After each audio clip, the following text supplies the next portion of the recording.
As of today, Apple has started targeting AI applications.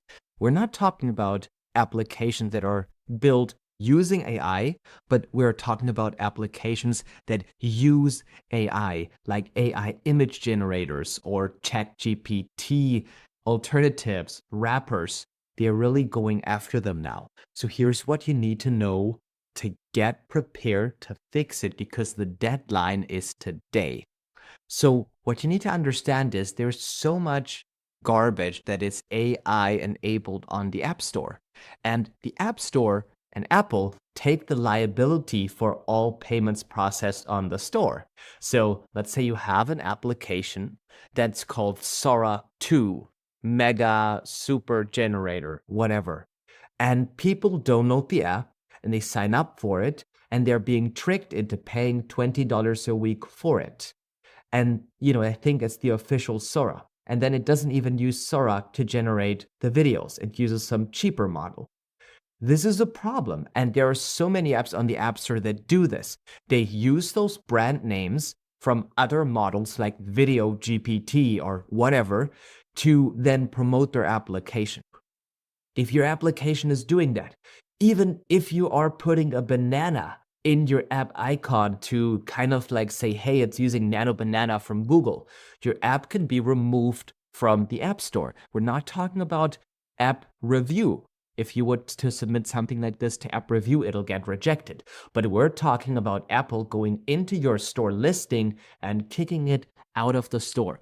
So how do you fix this? Now, first of all, your application shouldn't be misleading because the problem that Apple has with this is that those applications are misleading. That means that if I am looking for Google Nano Banana, I should be going to an, Google-made app and not to an app that's tricking me into a $19 subscription, not even using Nano Banana. So that's something that's important. So let's say you have an AI image generator app. How would you advertise that? Now, you shouldn't call it Super Nano Banana, but you may call it Nano Image Maker or something like this. Or you could do and go into the description saying using Google Nano Banana. You can put the keywords in the description, but it can't be part of the app name. So you can say using ChatGPT's technology, using Google Nano Banana's technology. That should be fine. Apple shouldn't have an issue with that. But if you make it look like you are the original one, that's going to be a problem. And there are too many on the App Store doing this. And people are, figuring this out, sometimes even with the help of AI, and then they're doing chargebacks. So for every chargeback they do, Apple is losing money because they take all the liability for all the payments happening on their store. That's why they take 15 or 30%, because they need to create a buffer to cover losses when chargebacks happen, right? And then they can get the money back from you for some reason, which is what some of those developers do. They create accounts, they provide shitty apps, they get people to subscribe for $19 a week, and they just leave, and then Apple has to do the refunds, right? So be careful when, you are building something like this because you don't want to be on Apple's radar as those kinds of people.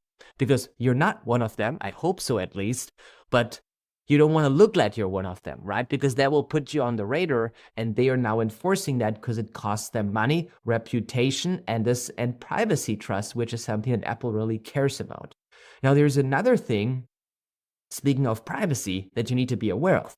If you're using ChatGPT, if you're using Sora, if you're using Google APIs, Gemini, you need to now disclose in your privacy policy the services that your iOS application is using to process user data with AI.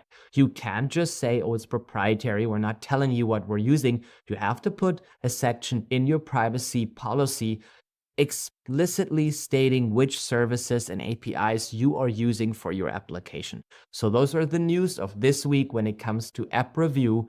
Please follow them, because otherwise you're really at the risk of now getting your application kicked off the store, because Apple is really, really, really enforcing those things this time. They let it slide for many years, but now they're catching up because it's costing them their profit. So they're doing this to save their own butt. But Thank you so much for watching. I hope this was informational, and let me know if you have any questions in the comments down below. Take care. Bye.